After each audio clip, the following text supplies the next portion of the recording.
be talking about yesterday's Seva activity.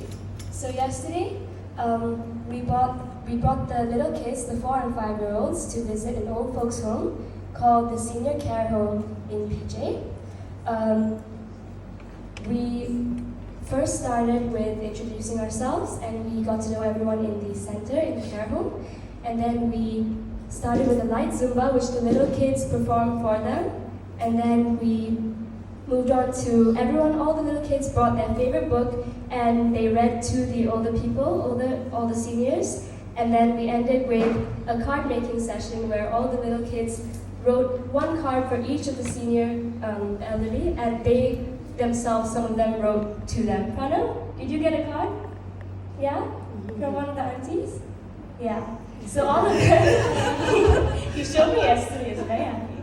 But all of them were very happy to have been able to visit this home. One of them, I think, petitioned for the center to be there so they could go every week. And I think it helped a lot of the seniors who were there, and a lot of them were quite happy with this visit. I think the one thing I was worried about before we went there, I was worried that when the little kids went to the home, they might be scared or like cry when they see, because they were quite elderly and very frail looking, and some of them were quite ill. But I was very surprised because none of them were scared at all. None of them showed fear. I mean, obviously a few were shy, but as all little kids are. And I think it made me realize that we all start with a clean slate. We're all born here with only love in our hearts. And it's time and being our surroundings that grow these prejudices that we fear. For example, the assumption that the elderly are burdens instead of a blessing by Bhagavan, that they can even grow to live that old, and to show us how seniority and changes of times are.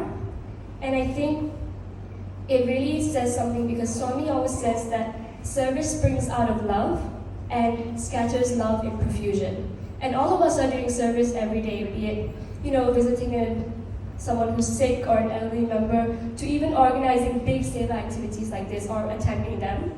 And I think one thing we need to know when we're doing this is to first look inside ourselves and not just look for purpose for these activities, but to develop love. Because if you don't have love for what you do, you cannot spread love to others. And then if you can't spread love to others, what was the point of the activities that you're doing in your daily lives anyways?